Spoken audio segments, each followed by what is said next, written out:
This is School of Addiction. My name is Ashley, and tonight's topic is around turning pain into power and why willpower alone isn't enough to prevent relapse. So, my name is Ashley Bloxham. I'm a therapist. I specialise in childhood and trauma, but I'm also an addictions counsellor and I've overcame addiction. So I really do understand it. I've studied it up to PhD level, and I also know what it's like to have a loved one who's struggling in addiction. I've just done this and there was no sound, so I'm going to be pretty annoyed if there's no sound again. But let's try again. So when we go through addiction recovery, we think that it's just willpower alone that we need to fight with, but it's not just willpower. Oh, Biggie, can I just ask, can you hear us? Because there was no sound before, just before I start monologuing again. Hi Tyrone, can you hear us this time? Oh, let us know, please. Yeah, so I can see little love hearts, thank you. Let us know if you can hear us because it wasn't working before the sound. Can't hear us, yay! Okay, right. God, I don't know why that happened before. Let's get into it. So, turning pain into power. So when we're fighting addiction recovery, what we think is that we just need to remove the thing and we just need willpower alone. And that is not true. Yes, you are going to be going head to head with yourself. And look, this isn't just for addiction, it's any form of mental health. You will be going head to head with yourself. That is true. But we don't have to sit there and fight on willpower alone. Instead, what we can do is we can pick something to do where it is designed for progress. So something where you can guarantee progress, pick that and start doing it. So you might pick up a new hobby, you might go back to something that you used to love and just keep at it. And every time you're getting a craving or you think, I can't do this, switch up with this other thing and just show yourself just how much you can achieve stuff. And remember to reflect on the wins that you get in. Hi, how's everyone doing? Hi Foxy, not seen you in a while. Hi Tyrone and Biggie. I don't know why it wasn't working before. If anyone's got any questions around addiction and mental health, do ask them, but I'm just going to keep nattering on. So it's something that you can pick where do something preferably that you can do in the house. So if it's something, yes, it might be that you want to go to the gym or something like that, or take up a sport, but also think about, okay, what can I do to contribute to that in the house? So that might be like looking after your food or looking after sleep or whatever it is. So just make sure that you can rack up wins, and every time you have a craving, you can sit there and say, no, not today, I'm gonna win instead, and go and do the thing that's gonna give you progress. Okay. So what is your best word of wisdom? Oh, that is a hard one. Put us on the spot there. It sounds really lame, but I say this all the time. I genuinely do think you just have to learn to love yourself. Like we can't change life circumstances. Like a lot of the time we're just gonna get battered by life. Like things are gonna come up that we're not expecting, and if you are fighting yourself, you are not going to be able to tackle head on what life's thrown at you. So you need to be in your own corner. So learn to be in your own corner so that when you do when shit does hit the fan, you're like, right, I've got this. I know that I trust myself. I love myself. We're going to do this. We're going to make it through it. So just be your own best friend. Sounds so corny, but it's the best thing that I would think you could do in life. What's other people's words of wisdom? Are you a they, them? I'm a she. I'm a Sheila. Right, can you show your talent? I've got quite a few talents. I'm not going to be showing them on here. I can dance on stilts. I feel like that's quite a good talent. Very useless talent. I mean, I don't need to be dancing on stilts, especially as a single mom. Like, I don't really go anywhere, let alone dancing on stilts, but I can do that. Biggie, I suffer with body dysmorphia. Biggie, I used to do a podcast actually, and I did a full episode on that, which might be helpful. If it is, just comment on any of my content on YouTube and I'll send you the link. I've got a lot of therapeutic strategies. But anyone who suffers with body dysmorphia, so I went through this because I didn't realise until I was working with like quite a few people with eating disorders in a row, and I was like, actually, there's quite a few things which resonate with me. So if we're struggling with body image, first of all, we always focus on the negative. So if you think of it like this, right, so I yo-yo my weight, it used to a lot more because of my bipolar. And when I put on a bit of weight, I used to sit there and say, I hate my belly and I hate my thighs. I just used to focus on them, I hate them. When I'd lose weight, I get quite toned and I'll be like, oh, I hate my boobs and I hate my bum. So what I realised is it doesn't matter what weight I am, I'm going to pick at myself. Like I can be slim, I can be curvy, either way I hate myself. So that has shown me that that's an inside problem, not an external problem. So what I started to do is every time I looked in the mirror, if I was slimmer, I would look at the things that I would wished I had when I was bigger. So in this case, I would be like, okay, your belly looks flat, your thighs are like, your legs are looking mint. Focus on the good things. When I'd put on weight, I'd say, right, your boobs and bum are banging. Focus on that. So just flip the script. Instead of focusing on the negative, focus on the positive. And you can do this on features on your face. I actually said this earlier on. So I used to hate my nose. I used to hate that I like have acne breakouts all the time. So I used to focus on them. Instead of focusing on that, when I'd look in the mirror, I'd look at my eyes and my smile, which I like.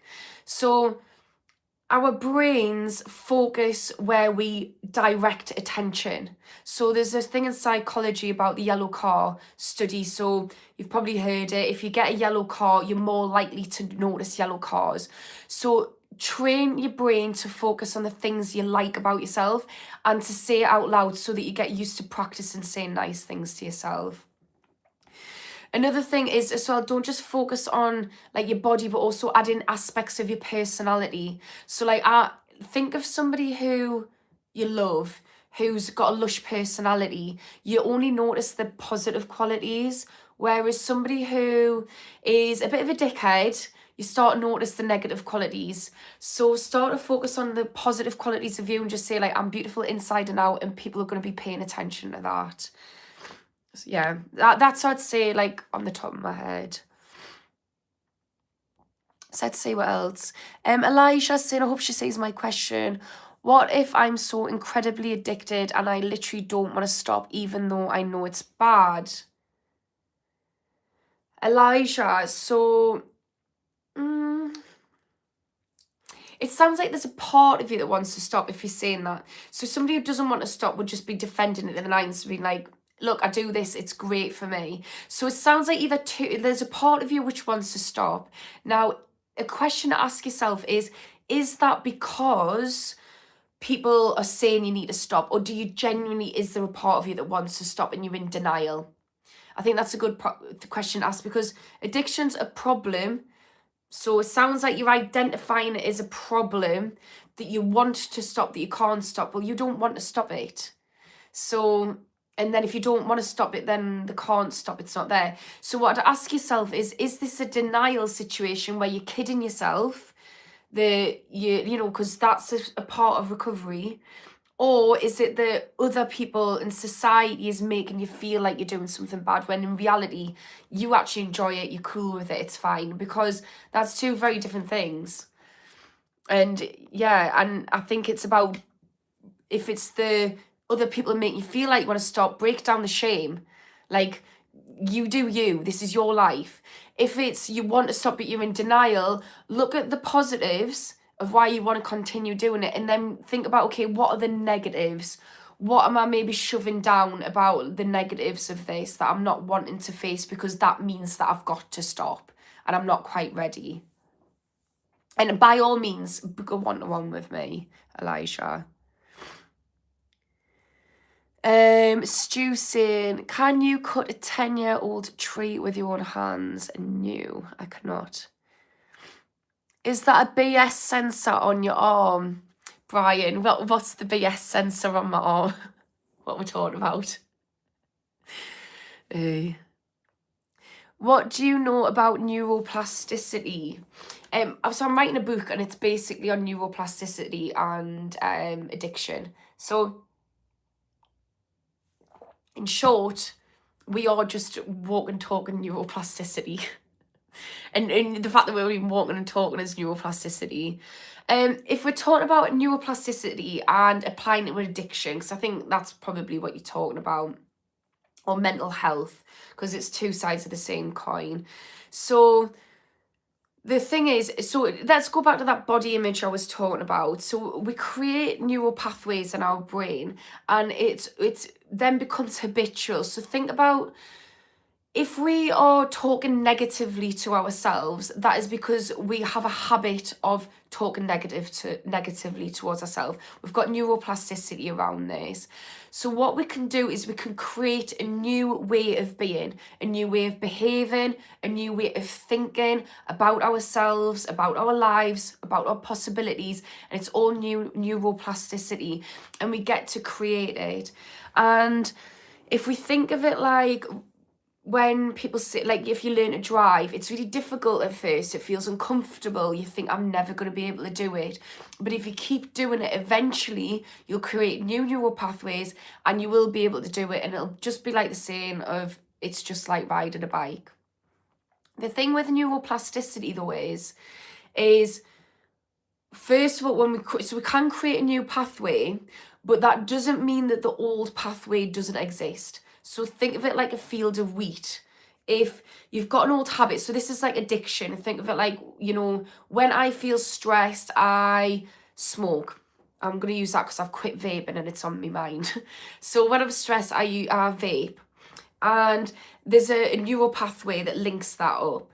So just because we create a new neural pathway, when I am stressed, I do not vape. Instead, I listen to music, or I do some relaxation, or I breathe. Just because you create a new neural pathway, it doesn't mean that that old pathway is not there. So there's two pathways in the field of wheat. But what's great about this is the one that you tread the most will be the one that you easily go down, and this one will start to loosen its grip and grow over. Right. Let's see. Addiction doesn't exist. The brain develops all our life, so creates a new layer of things, Stu. I don't know. I think I have to say addiction is very real. But I guess you can look at it in different contexts if that's what you mean. I just wouldn't want to say that and somebody's going through it, and I'm going through withdrawals from vaping today. It feels very fucking real. Not in a good way. But yeah, there's different ways of looking at it, I guess. Yeah, I'm from Newcastle. So Elijah's saying, guys, I'm incredibly addicted to porn, but I can't stop. It just feels too good to escape for entire days at a time, especially when there's so much of it to watch. I guess with, like, if we're looking at porn addiction, it's going back to that idea, is it a problem that you want to stop that you can't stop? So is it problematic? That's a question to ask you. If you just enjoy watching porn and it's not impacting your life in a negative way, then I'm not here to tell you to stop it. If you enjoy it, there is implications with porn. It does rewire your brain, etc. So I would say, if you enjoy watching porn, try to be careful around it. Harm reduction, always. But yeah, porn's one of those, like, some people watch porn and they enjoy it. It's not an issue. Some people have very problematic relationship with porn, where it's an addiction and it very much is an issue. So I think it's all about, like, it's very subjective. And if you watch porn and you enjoy it, then that's great for you, but just try and think about harm reduction so it doesn't turn into addiction, I would say. Right. Nasaj, so there can be many neural pathways for many different addictions or things. Everything's a neural pathway. Everything that we do is neuroplasticity. Nas G. I'm just calling you Nas G. So We create everything that we do unconsciously is a neural pathway, and we can create new neural pathways, and that's just doing something new. So every time we decide to create a new skill or do something in a different way. So if we are, I don't know, say very reactive in arguments, that's neuroplasticity. But if we decide that we're going to try and breathe and approach arguments in a less reactive way, then that's going to be creating new neuroplasticity in our brain. So everything's neuroplasticity. And the great thing about that is it means that we can literally recreate our identity. We can recreate how we show up in the world. So a lot of the time when we're stuck in mental health or addiction, we feel stuck and we feel doomed, like this is never going to change. But it absolutely can.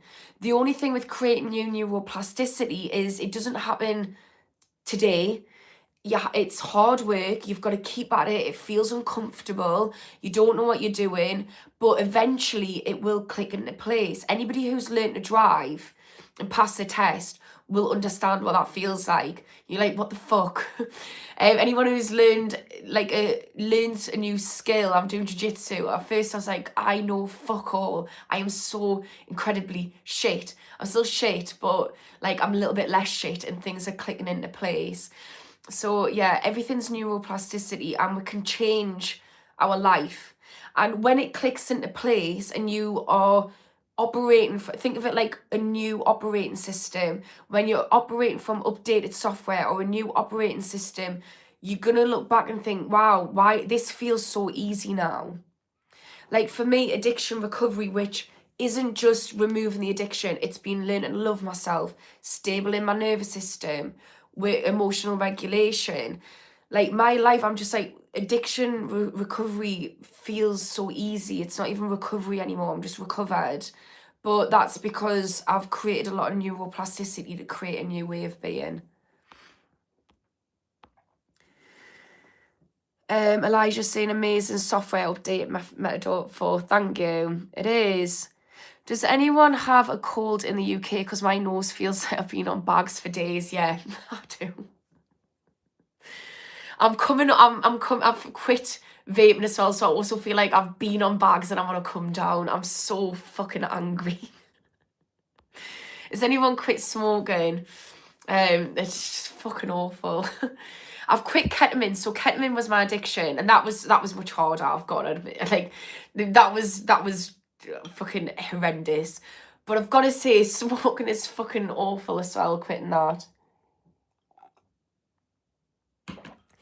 Daniel Gannon, how you doing? I've been here since October and made so much progress. I feel like I'm going back to square one. So when you're saying you've made so much progress, do you mean like you felt like you're making progress and now you feel like you're going backward? Or do you mean square one from like before you stopped your addiction, Daniel?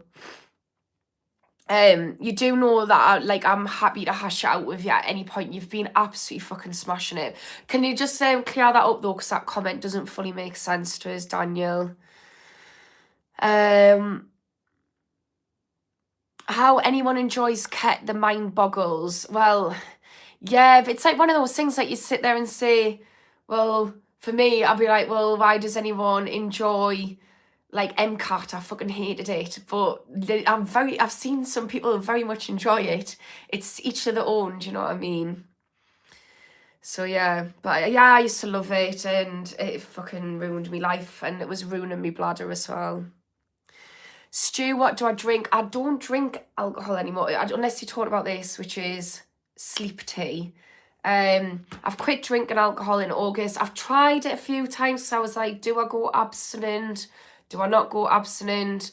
And I just decided, just fuck it, go abstinent. It's not doing anything for us. So I don't drink alcohol anymore. So yeah. Can you give a shout out to my son Chud? He's been through a lot of similar challenges and looks up to your story. Massive shout out to Chud. I love that he's going through the challenges. I hope he's doing well. If Chud is wanting to have a one-to-one, he's welcome to. Just tell him to go to my website, School of Addiction. But either way, I'm buzzing for you, Chud. Massive shout out. Daniel, I feel potentially vulnerable. I have no plans on relapsing. Well, I love that I've got no plans on relapsing. That's a really good mindset. Feeling potentially vulnerable is, yeah, this is where, Daniel, look, there's always going to be vulnerabilities, and these are the points where you're going to really fucking learn who you are. I love that you've got the mindset of there's no relapsing. Relapse is not an option.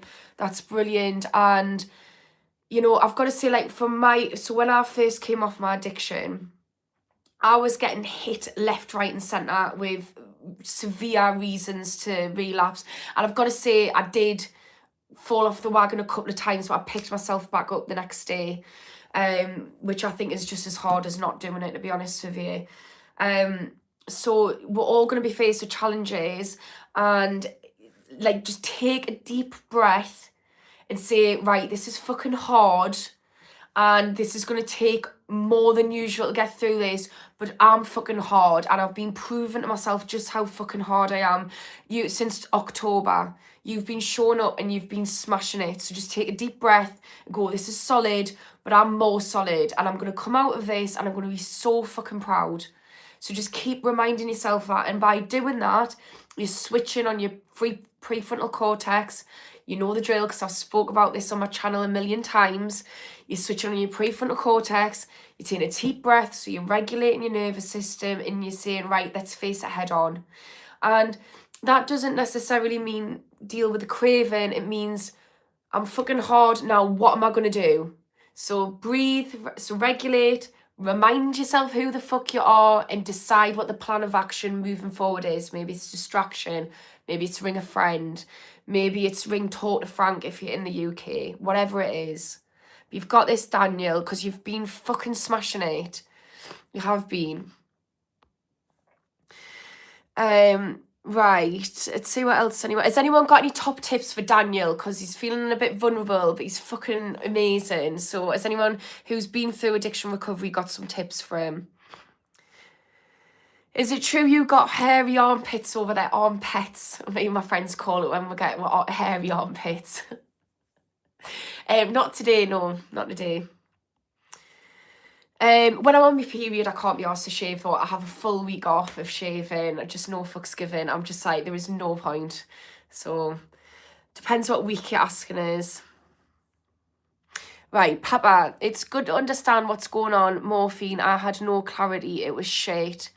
Yeah, understanding. What do you mean by understand? Actually, I was going to say, yeah, what I thought you were going to say is, but can you clear up? What I thought you meant at first was, when you're under the influence, you don't have clarity, and that's worth fighting for. But actually, do you mean that you didn't understand the impacts of morphine? So can you just clear up what you mean by that comment before I double down on the wrong thing? Rick is saying, interesting, I just flipped across this and I've been quitting tobacco. This is interesting. I love you. Oh, thank you. I'm in it today as well. So the first 3 days are solid. How many days are you on, Rick? Oh, it's honestly, I have fished me vape out of the bin before.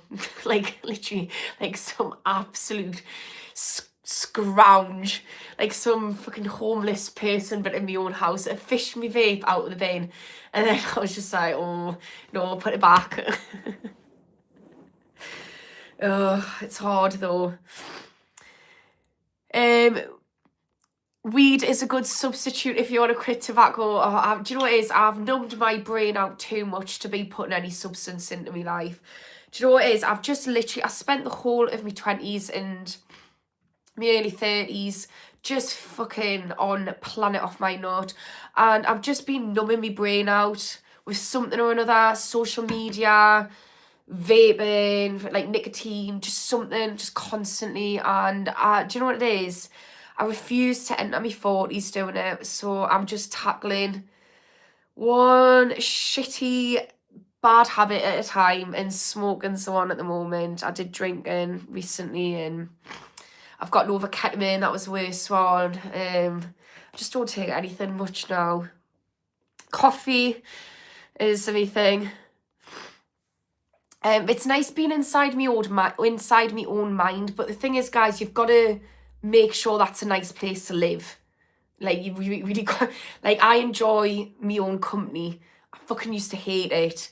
But yeah, I just plan to go through, head into my 40s through and through with me, myself and I. So I'm not planning on replacing with weed.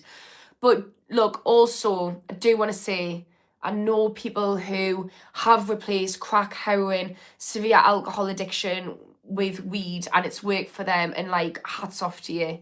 So I'm not here to say don't do that if that's what you need to do for you.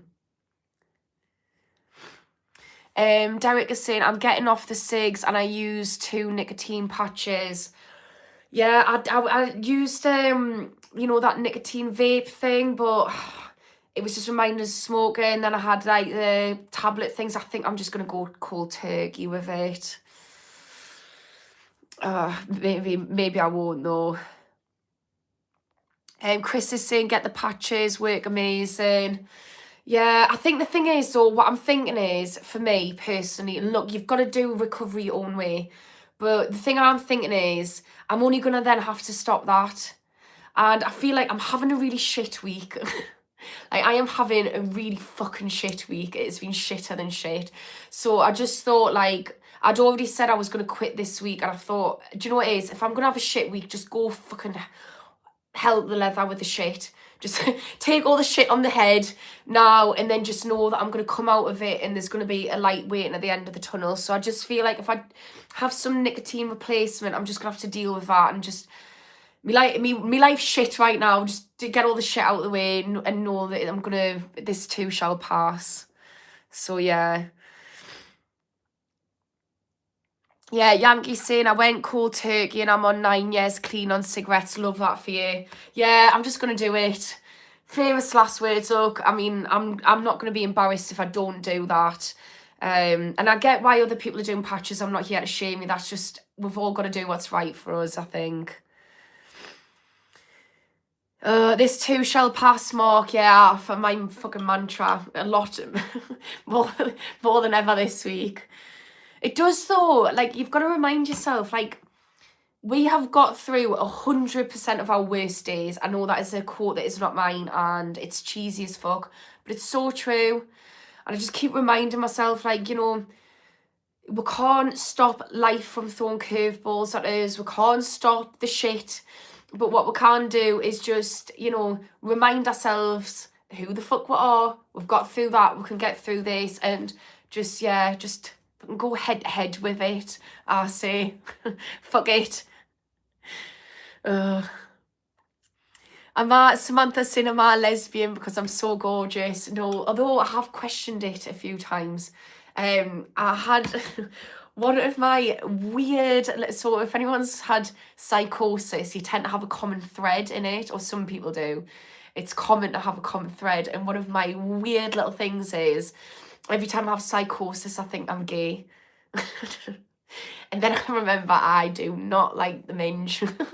So it's funny though. Right, a snizzle. I think I have a sex addiction. I can never get enough. It makes it hard relationships wise for me and my wife, as we have different appetites. Yeah, different libidos can be a really hard thing in relationships. I would say a good place to go to, Snizzle, is Relate. They do one-to-ones, and they've got like sex therapists, and I know that sounds really woo-woo, but I went to see a sex therapist actually, and she was fantastic. She might do private actually, if you want to messages. She's fucking unreal. If you want to go to my website, schoolofaddiction.co.uk. It's also on my YouTube channel. She's actually phenomenal. But yeah, it can be really hard when we've got different libidos, and sex addiction on top of that is, yeah, we're talking about something complex here, and what I don't want to do is through a screen give you a very black and white commentary on it. So Snizzlebum, if you want to have a one-to-one, we can do that, and then I can point you in the right direction of that person if you want to go to them as well. But I can do a free one-to-one myself, because this is a bit of a complex grey area that we're in here. because we're talking about relationships and sex addiction. And I've worked a lot of with a lot of people who have sex addiction, who are in relationships, and it's destroying them. But I just can't really do a lot with minimal information in the screen. I don't want to like say something that's going to impact your relationship because it's quite delicate. Legacy, so many simps. Yeah, I'm not here to find a boyfriend, and also I don't want a boyfriend at the moment. I really fucking don't want a boyfriend at the moment. That is not for me right now. But if I did want a boyfriend, I would not be coming to YouTube to find one. Like, is there a bunch of letters and like random letter like P and J and all we've got here? So if I wanted to find a boyfriend, I would go out into the real world and find one. Oh God. Right. A good friend who just passed away yesterday from OD, his cocaine was cut with fentanyl. Oh, I'm so fucking sorry. Sorry to hear that, Baba. I'm so sorry to hear that. That I can't imagine how difficult that is for you. I lost a good friend who he actually committed suicide, but it was under the influence. It was really fucking shit. Really, really horrible. The worst thing was he'd got in touch with us a week before and tried to speak to us, and I was I was seeing someone at the time, and they said they had a problem with us speaking to him. And I kind of like slightly closed the door, and then he killed himself the week after, and it was so fucking shit. So I'm really sorry. I don't even know what to say to you, because I just feel like there's nothing to say in a situation like that. That is a problem though. A lot of things are getting cut with fentanyl now. There was key workers on the streets in Newcastle, and basically there was somebody selling, I can't remember what they were selling, pre-gabs, and they were laced with fentanyl, and there was so many homeless people getting taken to hospital because they thought they were pre-gabs and they weren't. And it's so shit. And I wonder. Yeah, I'm trying to think of a harm reduction way around that, because what I used to do would go on pill report for pills. I'm thinking if there's any harm reduction ways around that, because you can get drugs testing. So especially if it's his own batch. So if you're dealing, maybe get some kind of way to test it. But I don't really know the ins and outs of that with fentanyl. But it's probably worth talk to Frank if you're in the UK and working out ways to test to see if something's got fentanyl in it. I'm going to look into that actually.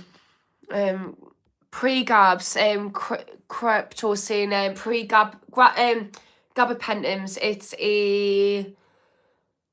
It's a prescription drug which people can be very addicted to.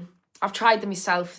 It's when you mix it in with other things as well. They've got a really nice euphoric feeling, but very, very addictive. And yeah, like all things, feels nice in the moment, destroys lives. Papa is saying, yeah, that's horrible. I lost my friend and partner to cancer. It took me years to accept it. Yeah, it's really fucking shit. Especially if it's complex grief as well, where there's like some kind of, it's not straightforward, so it's not just somebody you love, but there's like some kind of guilt surrounding it, or things like cancer and so. It's awful. It really is. What colour are my eyes? They are blue. So I just want to say as well, to Papa, I'm really sorry that you lost your friend and partner to cancer. I worry on this live that I'm trying to like give everyone the fair time to answer the questions, and I worry that like I'm reading a question, responding, and going on into another one, and it makes us look like I'm being heartless. I'm really sorry if anyone feels that way. I'm just trying to get the chat moving. But yeah, I am sorry about that. Especially when it's something really delicate like that as well, and I know that must be really shit. Like, I couldn't even imagine losing a fucking partner. Yeah. I'll go through, yeah. Anyways, Chris, hello, nice to see you. Chris is saying, hope everyone's doing well. I hope you're doing well, Chris.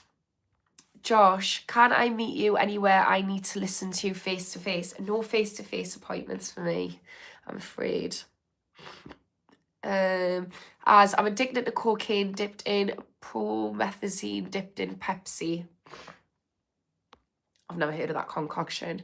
I feel like that's a load of crap though, because if I had a little drop of any kind of liquid touching my cocaine when I used to do it, I would be freaking the fuck out because that is no longer snortable. So I feel like that's a bit of shit you're talking, but well, whatever. Right, a blue. She's from Newcastle. Can you not tell from the accent? Yeah, I'm from Newcastle. Elijah said, I feel seen, understood, and empowered. Oh, I'm glad that you're feeling that way. Yeah, I think that's one of the worst things in addiction. I felt so alone in my addiction recovery. And I had a couple of friends who were the biggest fucking cheerleaders. They were so mint, and they had already became through addiction. We'd all been friends since we were younger, all ended up in addiction, and they had already went through. And I think being seen and heard is so important in recovery. So yeah, glad to provide that space for you. Notification, you look so good to be true. I can't take off. You look so good to be. That's not the right word, so is it? You look too good to be true. Ugh, little banger right there. Have you genuinely ever been pregnant before? You give off a lovely maternal vibe. I love that. I've got a baby. I'm a single mummy. He's 4. I'm not the most maternal of people though. I am very maternal, but I'm also like a little bit weird. I'm a quirky mum. I don't know how to describe it. Like, I'm not all love and light. I'm also like, right, off you fuck.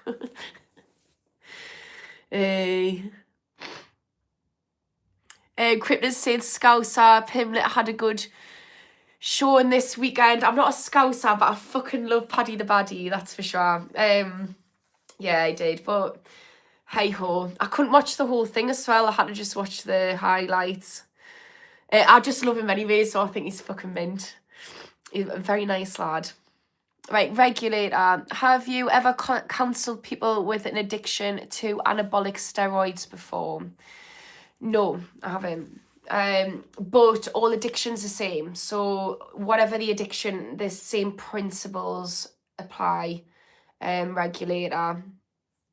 So it would be exactly the same thing. You don't need to find somebody who's worked with that specific thing. You just need to find someone who has a really good understanding of addiction and who will be able to support you.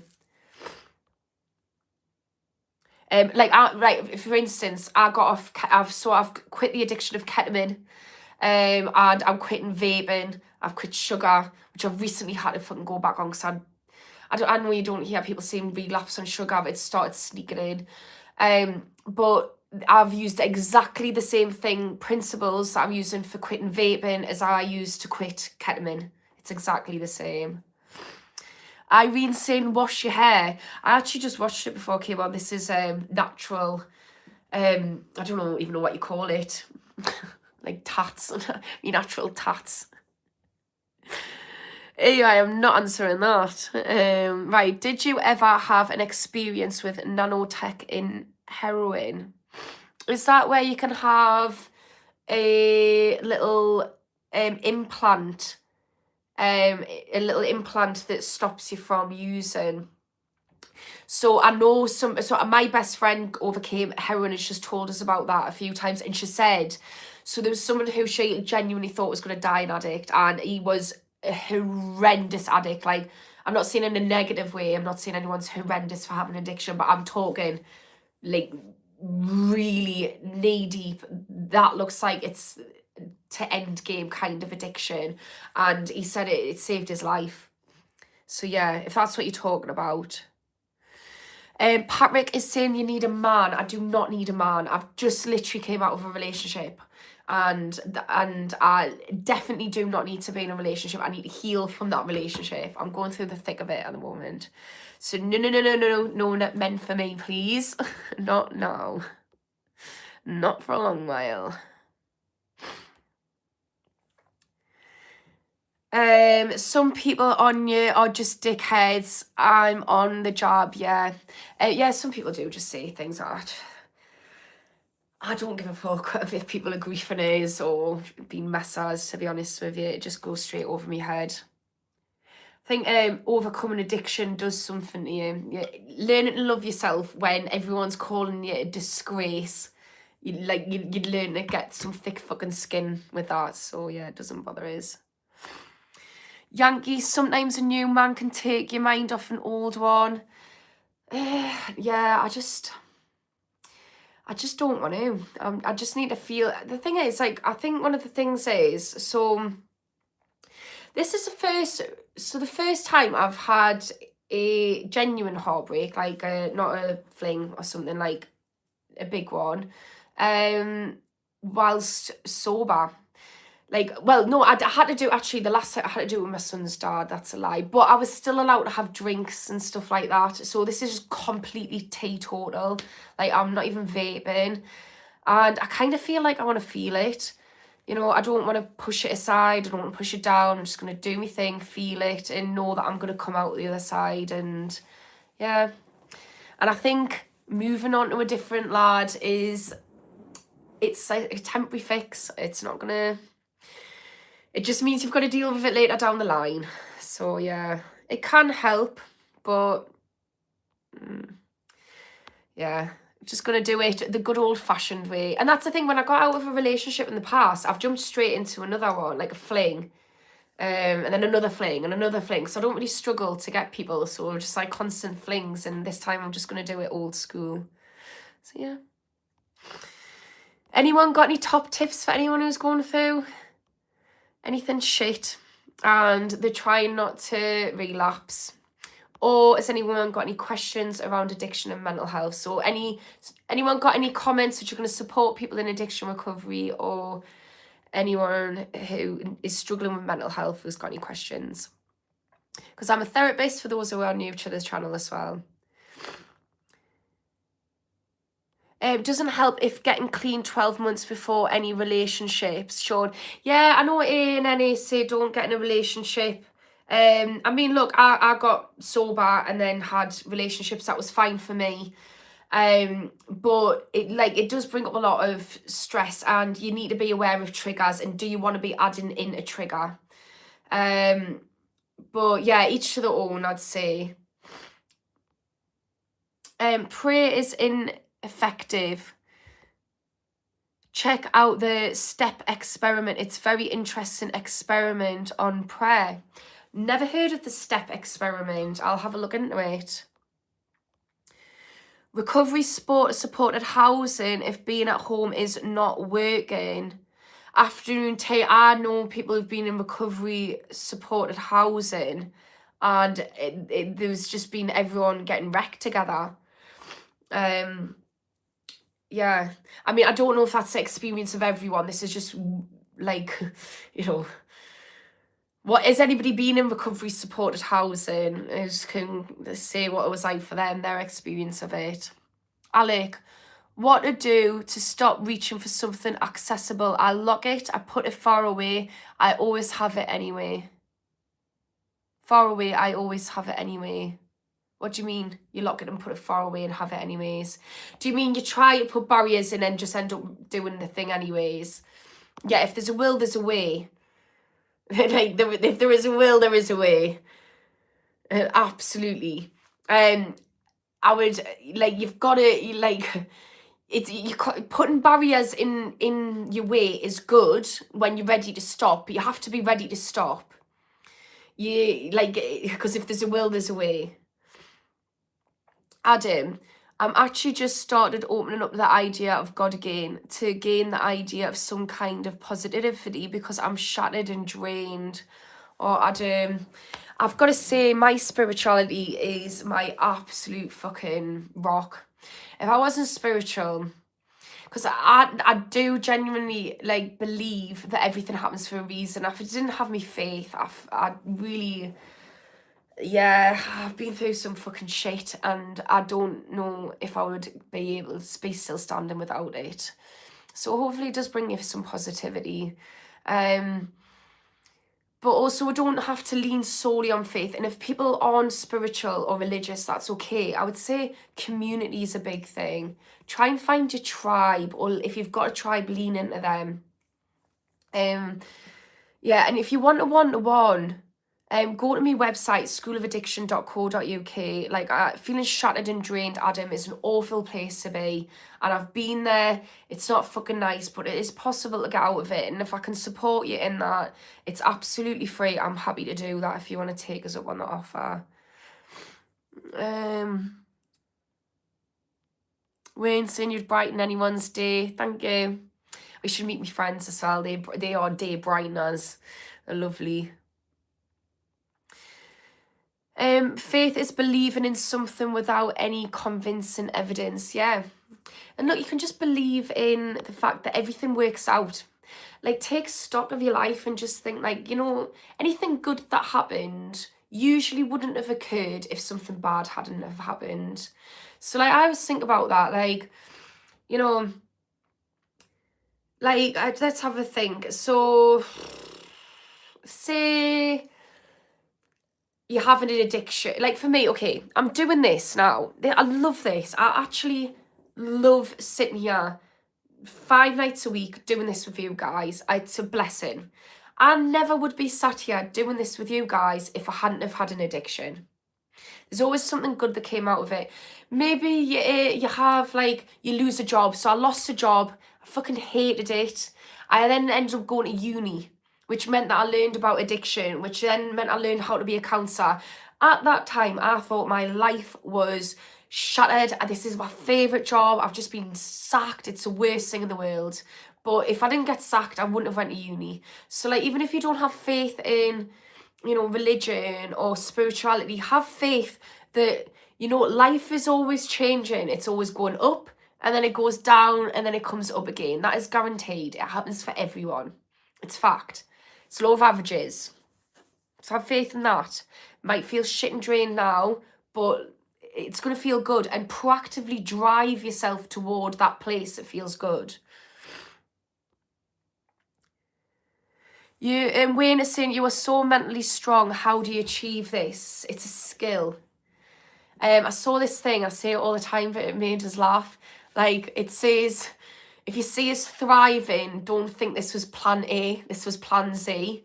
So you get mentally strong by saying to yourself, I refuse to be kicked down anymore. Like, I used to sit in such victim mode. I was such a fucking victim.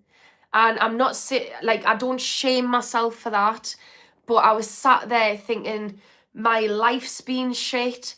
Everyone's shit to us. All these shit things keep happening to us. And all that happened was more and more shit things happened to us because I was self-sabotaging. I was looking for the shit in life. And there's this sign that my mum used to have on a coaster that we used to find really funny, but it's so true.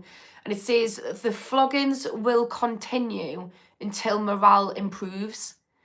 And I was looking at this coaster thinking, that is so fucking true. If you think of it from psychology, like, if I continue to say that my life is shit, it will be shit, because I'm going to look for the shit in life. And that's psychology.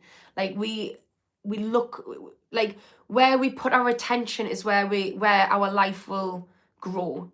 So I just started to say, okay, yeah, life has been shit. There's been some pretty fucking horrible things that's happened to us, but life doesn't have to continue being shit. And I just started every day practicing having a not shit life, practicing not being a victim, and not being a victim. So sitting in a victim mode, it looks like wallowing and feeling sorry for yourself. Not being a victim looks like, okay, what one thing can I proactively do today that is good, that's a win? So it's like, instead of just sitting there feeling helpless, it's like, how can I empower myself? And you just keep doing that, and you practice it every day. And eventually you sat there and you're thinking, wow, actually I've done that. My life's pretty fucking great. Actually, I'm pretty strong. I didn't know that I could be this strong. So Wayne, it's a skill, and it's about recognizing that life can be shit, but also let's control what's in my control. So yeah. Yeah, Aragon is saying anger, fear, regret. Instead, think joy, pride, and light. Yeah, look for the joy. Do something that makes you proud, and yeah, look for the light. Look for the silver lining and things. And don't think like don't. One thing that I did do in my healing journey is I used to shame myself for having feelings like anger, fear, and regret. It's not about not having negative feelings. It's about not getting stuck in them. And it's about processing them. So all the negative feelings is data. So if you're angry, think, okay, why am I angry? Always ask yourself why. And then what? Okay, why am I angry? Worked out. What can I do so that I don't continue to feel angry? Maybe that's having an honest conversation with yourself, with others. Maybe it's distracting yourself. Maybe it's removing yourself. Feeling jealous. Okay, I'm feeling jealous of someone. That's not a nice feeling. Why am I feeling jealous? Because they're doing something I don't want to be doing. Or maybe I'm jealous because I've got trust issues from past relationships or something. Okay, so know what? The why. Now, what am I going to do? Well, I'm going to work on my trust issues, or I'm going to go do the thing that I want to do so that I'm not feeling jealous. I'm someone to be jealous of. Fear. Okay, why am I feeling scared? Because it means something to us. Okay, great. It means something to us, so I'm going to fucking do it, even though I'm scared. So, yeah. But, yeah, great advice. Just focus on the positives and question and reframe the negative feelings. And a feeling's just a feeling, guys. We just feel it, and then it's done. So, sit with a feeling. Get comfortable in feelings. Right. The bottle in the environment. Miguel, what do you mean by that? I've not heard that saying before. Right, let's see. Life is about controlling your mind, that when you wake up. Yeah, and it's a skill, controlling your mind. So it's called metacognition, and it's the art, and it's essentially mindfulness. So using mindfulness or rational thinking, planning goals, executing goals. This is all metacognition and prefrontal cortex. And basically, if you strengthen your prefrontal cortex, what you start to do is observe your feelings. So you're kind of like observing your mind. Oh, I'm having a feeling now. What does that mean? Why am I having that feeling? And so, look, sometimes, look, I do this, but I'm not perfect at it. Sometimes I'm angry and it flares up and I have to do it after the fact. I'm still human. But you observe yourself, and it's all about learning what's going on in my mind and how can I control it. And we can control it by literally learning how our brain works. Learn about neuroscience and hijack it. Use it to your advantage.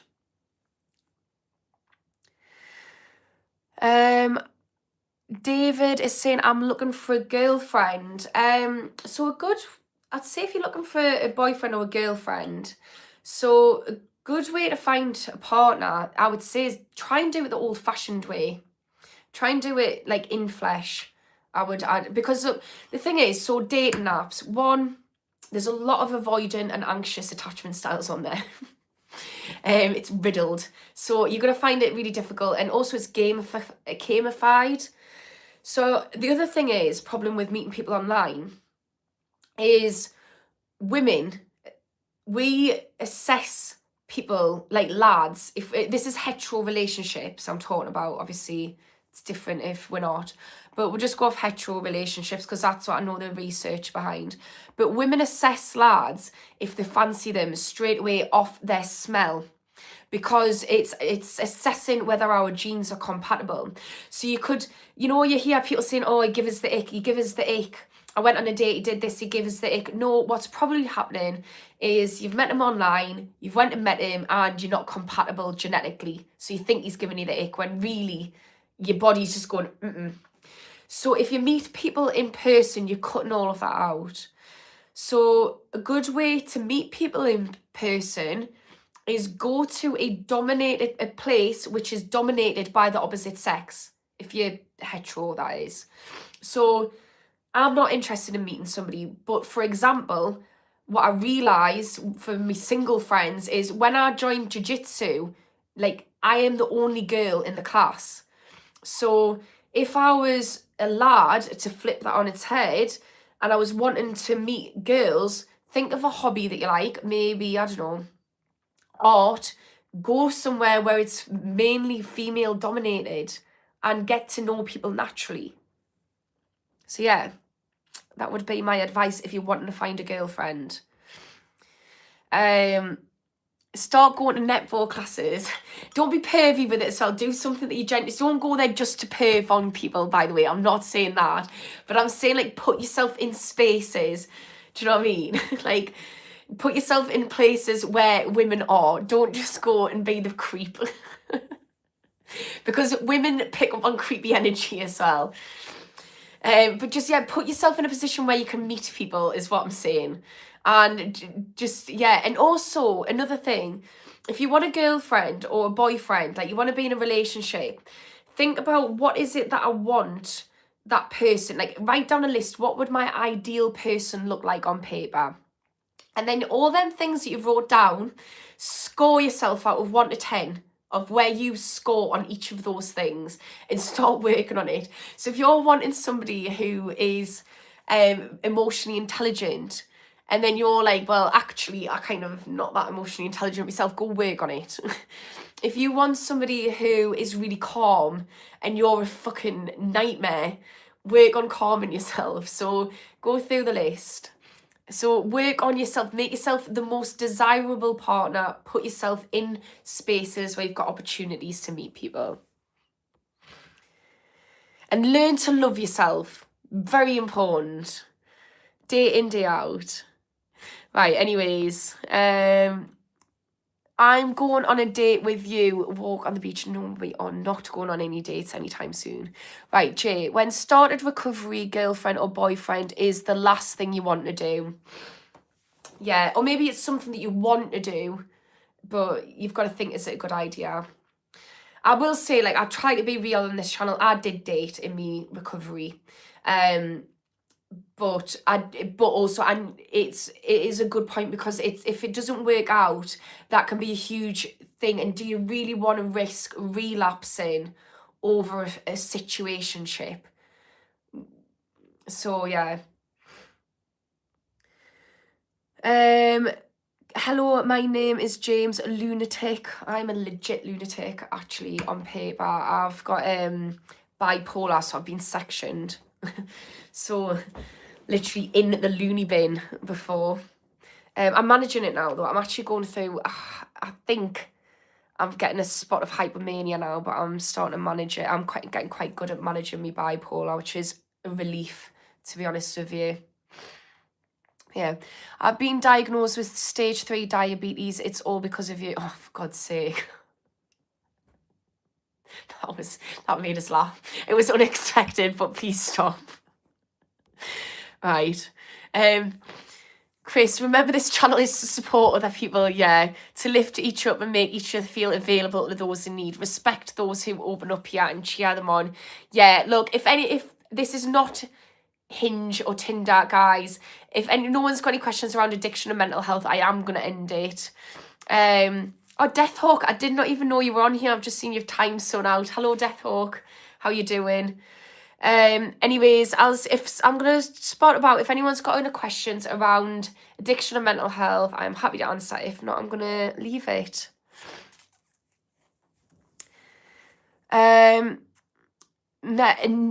is saying, remember to take your rest. Yeah, especially important in bipolar. And the problem is with hypomania, it's quite hard to rest. So what I'm trying to do is channel my energy into physical activities and force myself to rest.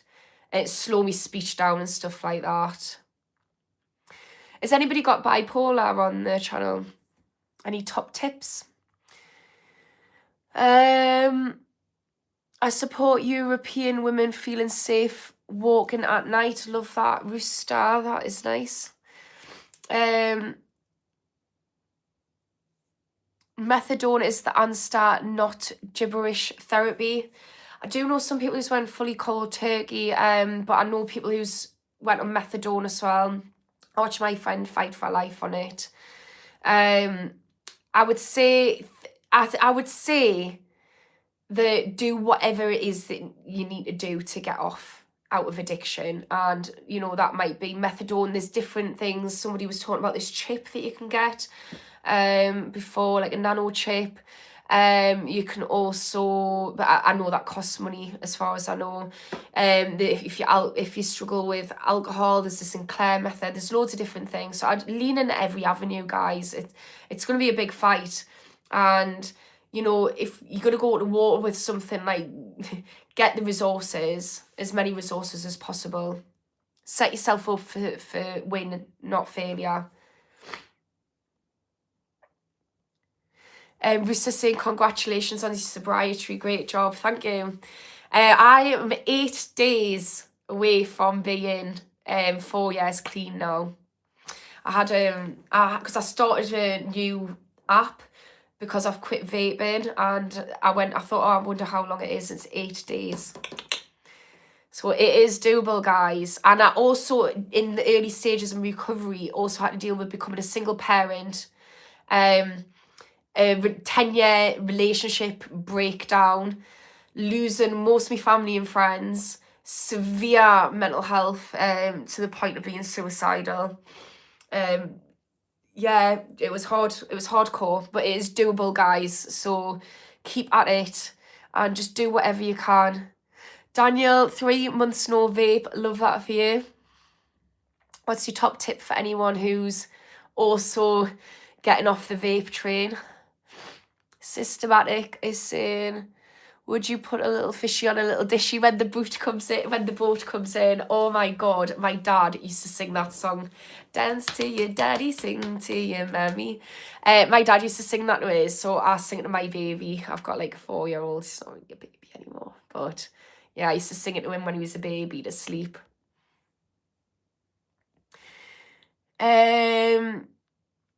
Cigarettes killed the most. Yeah, it's a carcinogen.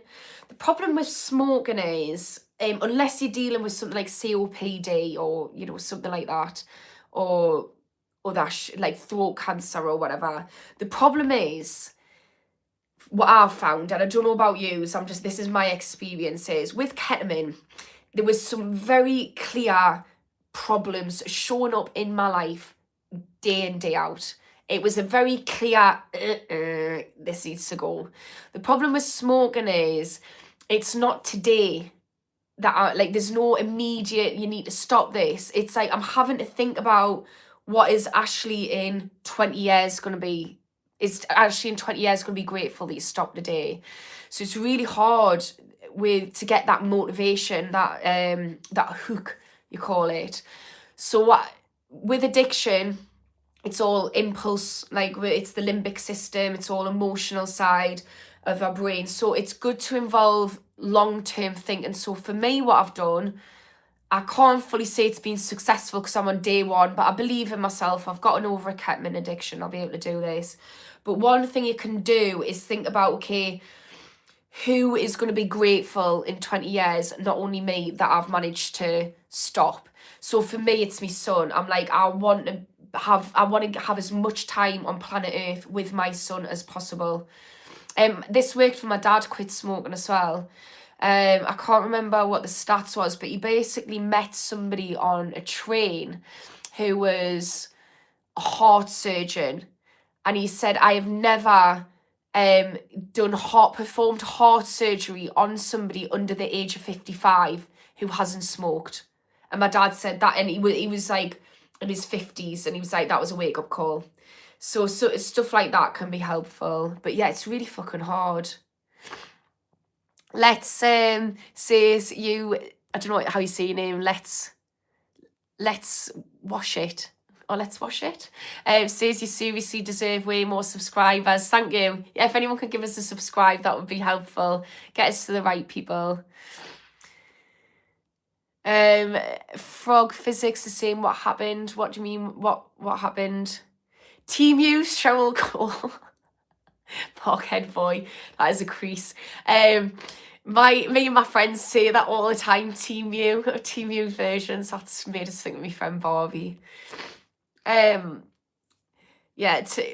I'll take that. Why not? I'm sober today so far. Brad Pitbull. Is this your first day being sober? I fucking love that for you though. Mike is saying 3 years sober over here, smashing it. And look, after 2 years sober, the research says that pretty much everyone's brains is fully rewired after 2 years. So you are literally a brand new person in terms of brain. You've gotten over the absolute worst of it. So I love that for you, Mike. Snake is saying, do you have Xanax in the UK? Yes, I have taken it many a time. I used to fucking love Xanax. Yeah. And I'm not saying that to glamorize it, like, it's not fucking, but it's the truth. So yeah, it is. And look, I've seen a lot of people who struggle with, and the problem with Xanax as well, the majority of people I know who are addicted to Xanax, it's when you're mixing uppers and downers. So they've got a coke addiction and a Xanax addiction, and that is a bad combination. For me, I used to have like Ket, and then I needed downers to go to sleep, which wasn't as bad as what something like coke can be. It's still not good for your body, that's for sure. Daniel saying, see you later, Daniel the Sailor. Oh, it's nice to see you, Daniel the Sailor. I didn't know you were there. See you later, and it's nice, yeah, see you soon. Right, I'm starting to get knackered, guys, so... Jason, I was on that crap for years. It clouds your soul. Yeah, that's the thing. Like, just because you enjoy something, like I was on ketamine, I fucking loved it, and it just, yeah, it clouded my brain so much. And so for me, if I go to festivals, which I've been to 2 since I've been sober, I allow myself to take whatever floats my way.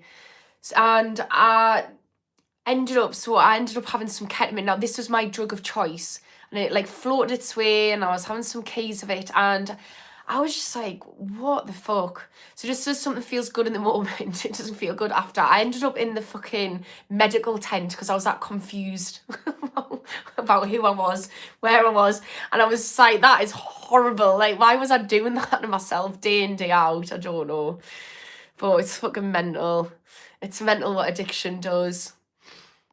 You think it's good at the time, it does just cloud you. It just turns you into a fucking moron. Any addiction turns you into a fucking moron, let's be real. But anyways, right, I'm talking about addiction substances, by the way. But anyways, I'm getting really tired, and I'm going to let you all go. It turns you into a zombie, yeah, it does.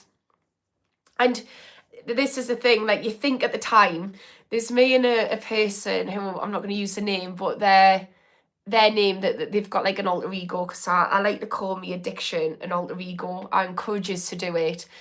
So there's a girl called Smashly, and my alter ego is Trashly, and we were just like, Smashly and Trashly are fucking liars. Like, they tell you it's all fun and games, they tell you it makes you better, tells you it improves your life. It doesn't. It just turns you into a moron, a zombie. It's not good. It's not good for no one. But it serves a purpose at the time, and yeah. Anyways, I'm gonna let you go, and yeah, if anyone could give us a subscribe though before I go, that would be so helpful to the channel. Help us get to the right people. And thanks for everyone who turned up. I'll be back again on Wednesday at 10 a.m. and 9 p.m. and Friday at 10 a.m. And if I've missed any of your comments, because I literally get about 1,000 comments alive, if I've missed your comment and you want us to respond, send us a message at schoolofaddiction.co.uk. I will pick it up. It takes us a hot minute, but I'll reply. And yeah, speak to you soon. Bye.